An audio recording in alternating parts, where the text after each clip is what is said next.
नमस्कार दोस्तों, स्वागत है आपका स्टडी मेथड चैनल पर। हम देख रहे थे जो प्रवक्ता परीक्षा हुई थी 2016 के भूगोल का 1 फरवरी 2019 को हुए थे। 75 क्वेश्चन हम प्रीवियस वीडियो में देख चुके हैं। ठीक है, प्लेलिस्ट में डाल रखी है, आप देख सकते हैं जाकर। आगे देखते हैं आज 76 से।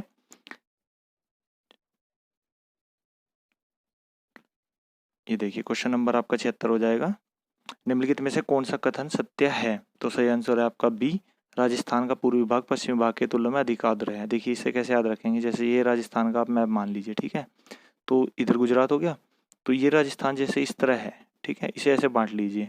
तो ये पूर्वी हिस्सा है ना, ये इधर मध्य प्रदेश, यहाँ से क्या होता है दक्षिणी पश्चिमी मानसून का कुछ हिस्सा गुजरता है। ठीक है, इसलिए थोड़ा आर्द्र रहता है। और ये पूरा डेजर्ट है, आपको पता है थार मरुस्थल भी यहीं पे लगता है। ठीक है, ये पूरा पार्ट पूरा मरुस्थल है, क्योंकि यहाँ पे कोई आर्द्रता कोई बारिश कुछ नहीं होती। ठीक है, तो ये जो पूर्वी भाग है वो पश्चिमी की तुलना में अधिक आर्द्र है। तो सही आंसर हो जाएगा बी। आगे देखिए क्वेश्चन नंबर 77। तेल उत्पादन के लिए प्रसिद्ध क्षेत्र की जोड़ी क्या है? तो सही आंसर देखिए इसे कैसे कर सकते हैं, ये थोड़ा टफ क्वेश्चन था पर इसे ट्रिक से कर सकते हैं। तेल उत्पादन के लिए पूछा हुआ है, तो आपको पता है कालगुडी और कुलगाड़ी अभी बताऊंगा, ये सोने के लिए प्रसिद्ध है। ठीक है, गोल्ड के लिए। रांजीगंज और झरिया, रानीगंज और झरिया कोयले के लिए है। और पेशावर और रावलपिंडी है पाकिस्तान में। आपको पता है पेट्रोलियम से यहाँ कोई ज़्यादा नहीं है, क्योंकि पेट्रोलियम को खुद आयात करता है पाकिस्तान। तो सही आंसर क्या बचेगा? ए। तो इस तरह कर सकते हैं आप इन क्वेश्चनों को। ठीक है, गवार और मस्जिद सुलेमान, गवार है आपका सऊदी अरब में और मस्जिद सुलेमान है आपका ईरान में। ठीक है, ये पेट्रोल के प्रसिद्ध है। अब इसमें ये तो काफ़ी इंपॉर्टेंट है, ये आपको पता है रानीगंज है उड़ीसा में और झरिया है आपका झारखंड में। ठीक है, तो दोनों आपका कोयले के लिए प्रसिद्ध है। पर ये दोनों इससे कई बार क्वेश्चन आए हुए हैं, ये बता देता हूँ मैं आपको जो क्वेश्चन आए हुए हैं। एक तो पूछा जाता है कि ये कहाँ पे हैं। तो पहला क्वेश्चन है आपको याद रखना है, ऑस्ट्रेलिया में कालगुडी व कुलगाड़ी। दूसरा पूछा जाता है किसके लिए प्रसिद्ध है, तो ये है गोल्ड के लिए प्रसिद्ध, सोने के लिए। ठीक है, और तीसरा पूछा जाता है कि ये ऑस्ट्रेलिया के किस प्रांत में है, तो ये है वेस्टर्न प्रांत है ना, जो वेस्टर्न ऑस्ट्रेलिया है, पश्चिमी ऑस्ट्रेलिया, उसमें पाए जाते हैं ये कालगुडी और कुलगाड़ी। ठीक है, तो 3 क्वेश्चन आए हुए हैं, मैंने आपको तीनों बता दिया है इससे। आगे देखिए क्वेश्चन नंबर 78। स्वेज नहर निम्नलिखित में किन दो स्थानों को महाद्वीपों को मध्य दूरी को कम करने के लिए प्रयोग किया है? तो आपको पता है स्वेज नहर जो आपकी थी वो आपकी यूरोप को ऊपर से दक्षिण एशिया से जोड़ने के लिए, कम करने के लिए बनाई गई थी। सही आंसर है ए। स्वेज नहर का आपको पता है कुछ इस तरह से है, जैसे ये तो आपका हो गया एशिया, ये नीचे आपका अफ्रीका और ये आपका यूरोप है। ठीक है, तो ऐसे इससे आते हैं ये, और यहाँ से ये इससे जुड़ जाती है। ठीक है, अब यहाँ पे है भूमध्य सागर और यहाँ पे है लाल सागर, तो इन दोनों काट के यहाँ पे मिस्र में बनाई गई है ये। भूमध्य सागर को लाल सागर से जोड़ती है। ये कई बार क्वेश्चन आए हुए हैं एसएससी में भी और अन्य एग्जामों में भी, कि जो स्वेज नहर है वो किसे जोड़ती है? भूमध्य सागर को लाल सागर से। मिस्र के सिनेबाई प्रांत में है, प्रायद्वीप पर। उसके अलावा जो इसका ऊपरला पार्ट है उसे कहते हैं पोर्ट सईद और नीचे को कहते हैं पोर्ट स्वेज। इसकी स्थापना 1859 में की गई थी। 1869 में ये स्टार्ट हो गई थी। ठीक है, जलवायु या परिवहनों के लिए। और एक जो इसकी स्थापना में, जो इसके निर्माण में महत्वपूर्ण भूमिका निभाई थी, उनका नाम था लेसेप्स। ठीक है, जो मैंने इससे पहले MPPCS या UPPCS या RO का मेंस का एग्जाम कराया हुआ है, उसके बारे में पूरा डिटेल से बताया हुआ है, आप चाहे तो देख सकते हैं। ठीक है, आगे देखिए क्वेश्चन नंबर आपका 79। इसमें सही ये 4 कथन दिए हुए हैं, बताना है कौन सा सही है। तो सही आंसर हो जाएगा ए। 1 2 3 4 चारों सही है। ठीक है, देखिए इसमें वाइट ड्राफ्ट के बारे में बताया गया है। अब आपको पहले तो ये पता होना चाहिए, जो वाइट ड्राफ्ट पूछा हुआ है इसने, वाइट ड्राफ्ट ये आपका संबंधित है आपका तारों से। ठीक है, स्टार से। जब जो स्टार होता है ना कोई, जैसे ये स्टार है, ये जब सिकुड़ जाएगा ना और कम उसका घनत्व खत्म हो जाएगा तो ये वाइट ड्राफ्ट में बदल जाएगा, और जब इसका घनत्व बहुत ज़्यादा बढ़ जाता है तो ये न्यूट्रॉन तारे में बदल जाता है। ठीक है, अब इससे वाइट ड्राफ्ट है ना, बहुत छोटे सितारे होते हैं, ये भी सही है। इसका घनत्व ये भी अधिक होता है, ये थोड़ा फैक्ट कठिन है ये वाला। उसके अलावा ये भी सही है, तो सही आंसर हो जाएगा ए। बस आपको ये याद रखना है, क्वेश्चन पूछा जाता है वाइट ड्राफ्ट किससे संबंधित है, तो तारों से। ठीक है, स्टार से। और ऐसे ही न्यूट्रॉन तारा और आपका ब्लैक होल भी तारों से ही संबंधित है। ये क्वेश्चन डायरेक्ट पूछे हुए हैं। आगे देखिए क्वेश्चन नंबर 80। निम्नलिखित में से कौन सा ग्रह सूर्य से सबसे अधिक दूरी पर है? तो सही आंसर हो जाएगा ए, वरुण। पहले प्लेटो ग्रह था, 2006 में ये हटने के बाद आपका वरुण सबसे दूरी का ग्रह रह गया है। ठीक है, ये स्थिति इनकी दी हुई है, ये आपको याद रखनी है। ठीक है, बुध, फिर शुक्र, फिर पृथ्वी, फिर मंगल, फिर आपका बृहस्पति, शनि, अरुण और वरुण। तो सबसे दूर हो गया आपका वरुण। अब देखिए इनसे जल्दी जल्दी से देख लीजिए जो क्वेश्चन आते हैं, काफ़ी बार क्वेश्चन आए हुए हैं। देखिए जैसे बुध है सबसे नज़दीक है, एक तो इनका क्रम आपको याद रखना है। शुरू के 4 हैं ये आपके आंतरिक ग्रह हैं और बाद के 4 हैं आपके बाह्य ग्रह। ठीक है, जो शुक्र और बुध और शुक्र है, इनके कोई उपग्रह नहीं है। ठीक है, ये क्वेश्चन भी पूछा जाता है कि कौन से ग्रह हैं जिनके कोई उपग्रह नहीं है, तो बुध और शुक्र। ठीक है, एक ये क्वेश्चन ये आता है कि ये जो आपके क्षुद्र ग्रह हैं ना, ये छोटे छोटे घूम रहे हैं, ये किन दो ग्रह के बीच घूमते हैं, तो पृथ्वी, बृहस्पति और मंगल के बीच में। ठीक है, शनि छल्लों से बना हुआ है, इसके चारों ओर छल्ले आपको दिख भी रहे होंगे, और जो अरुण है इसे हरा हरा ग्रह कहते हैं। ठीक है, मिथेन होने के कारण इसका रंग हरा टाइप दिखता है। आगे देखिए क्वेश्चन नंबर 81। ये देखिए, वो उसी तरह से आ गया ना ऊपर से ही, जैसे क्वेश्चन ये मैंने यहाँ बताया आपको, ये सारी डिटेल बताई थी, इसी से ही आगे क्वेश्चन आ गया। इसके उपनाम पूछे हुए हैं, तो अभी हरे ग्रह हमने देखा था आपका, ये था आपका अरुण, और छल्लेदार ग्रह आपके शनि के हो गए हैं, लाल ग्रह आपका मंगल को कहते हैं, और सांझ भोर का तारा कहते हैं शुक्र को। ठीक है, तो सही आंसर हो जाएगा आपका सी। ये देख लीजिए, ये दिया हुआ है। आगे देखिए क्वेश्चन नंबर 82। दो पूर्णिमाओं के बीच का अंतराल है, तो सही आंसर है आपका डी। ये आपका हो जाएगा आपका 29.53 दिन। ये कैसे याद रहेगा? ये याद रहेगा आपको, देखिए 30 दिन के बाद है ना पूरा मंथ हमारा पूरा हो जाता है। ठीक है, तो ये इसी पे कुछ कुछ डिपेंड करता है, इसलिए दो पूर्णिमाओं के बीच के अंतर को 29.53 से याद रखेंगे। आगे देखिए क्वेश्चन नंबर आपका 83।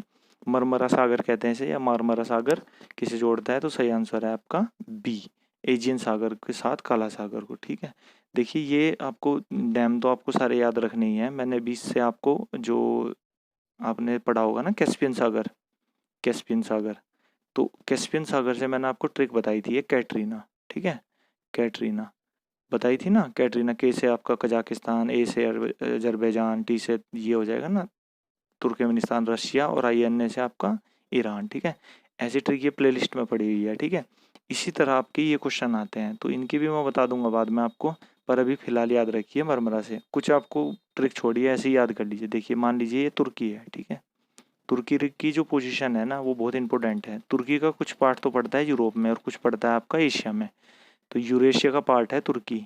ऐसा देश है जिसके जो देश दो महाद्वीपों में पड़ता है। ठीक है, एशिया और यूरोप में। अब हमने देख लिया ना, ये हो गया आपका तुर्की, इसके जो ऊपरी साइड है ये है आपका काला सागर। ठीक है, काला सागर। जो इसके नीचे साइड है वो है आपका भूमध्य सागर।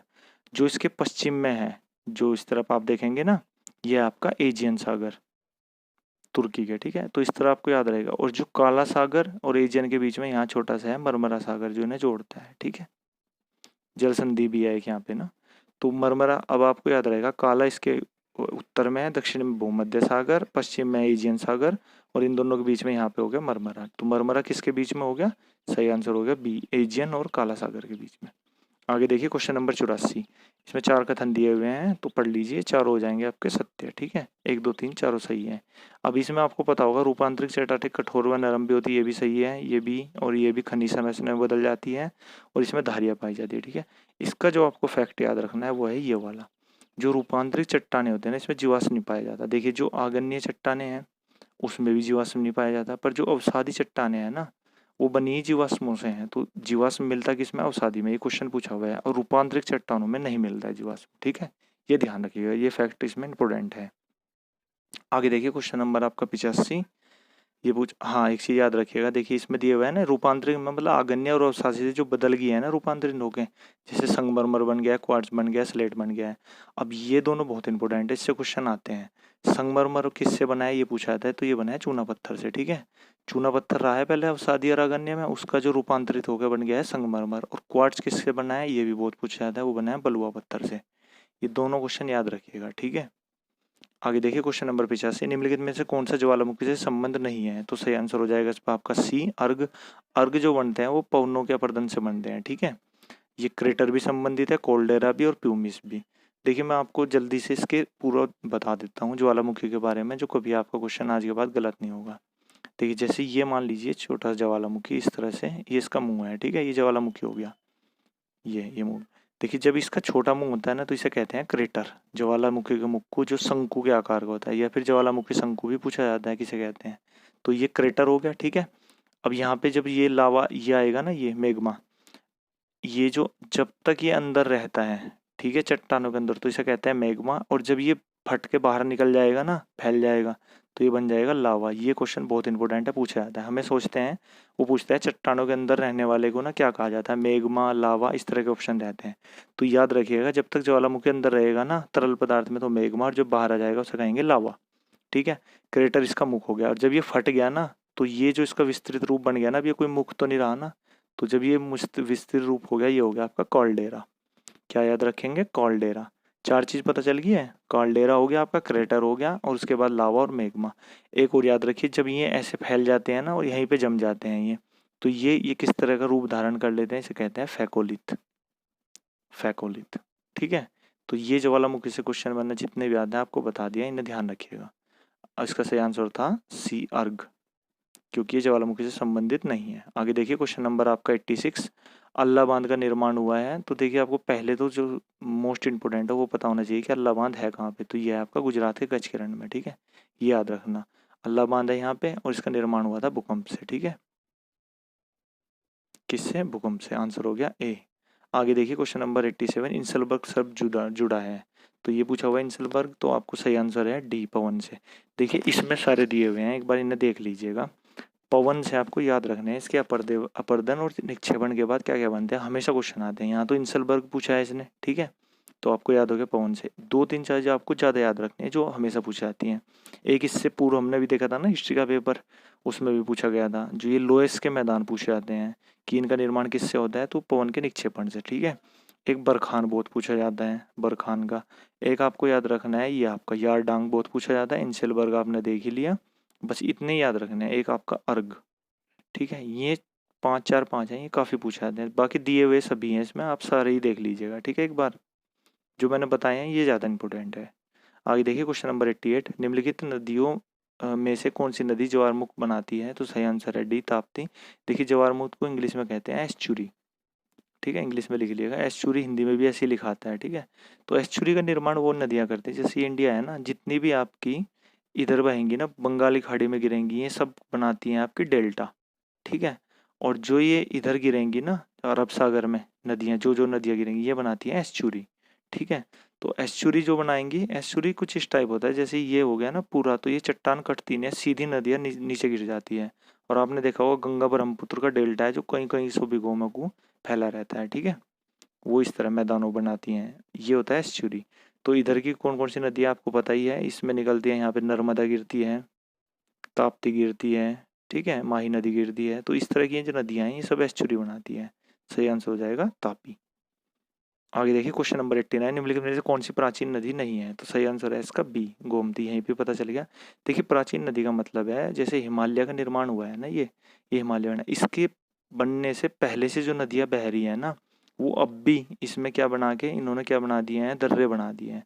दर्रे बना के अब भी बह रही है वहां से ही ना, तो वह सारी प्राचीन नदियां वहाँ आती हैं, जैसे गंगा, सिंधु, सतलज, जितनी भी हैं ये वो घाघरा, ये सब हिमालय से निकल रही हैं। गोमती तो मैदान से निकलती है, तो सही आंसर देख लिया आपने, बी हो जाएगा। ठीक है, काली भी हिमालय से निकलती है और सतलज भी। अब एक चीज़ और ध्यान रखिएगा, देखिए ये तो पता चल गया ना आपको, प्राचीन नदी गोमती नदी से क्वेश्चन आता है। एक तो ये आता है कि कौन सी नदी मैदानी भागों से निकलती है, तो मैदानी भागों से निकलती है गोमती। ठीक है, कहाँ से निकलती है, यूपी वालों में, यूपी के पेपर में अक्सर पूछा जाता है, वो है आपकी फुल्लर झील। फुल्लर झील से निकलती है। ठीक है, और ये पूछा जाता है फुल्लर झील कहाँ पे है, ये है आपकी पीलीभीत में, पीलीभीत डिस्ट्रिक्ट में है। ठीक है, आगे देखिए क्वेश्चन नंबर आपका 90, गुटेनबर्ग असमता किसे अलग करती है, तो सही आंसर है बी, बाह्य अंतरम। अंतरम कहते हैं कोर को। ठीक है, जो पृथ्वी का सबसे आंतरिक पार्ट है ना, कोर, उसे कहते हैं, और मेंटल को। ठीक है, अब देखिए ये क्वेश्चन आज यहाँ आ गया, फिर दोबारा से पूछेगा, इसलिए मैं आपको सारे ही बता देता हूँ। देखिए पृथ्वी को कुछ इस तरह से काट लीजिए आप। ठीक है, अब ये जो आपके सबसे अंदर का पार्ट है ये कोर है, और कोर में भी एक आंतरिक कोर है, एक बाह्य कोर है। क्यों? क्योंकि लिक्विड इनका अलग अलग है, कोई ठोस है, ये ठोस है, ये तरल है। ठीक है, इसलिए इसे बाह्य कोर और आंतरिक कोर में बांट लिया है। ठीक है, आंतरिक कोर बाह्य कोर में। फिर आती है आपकी मेंटल, मेंटल को भी इसी तरह बांट लिया है।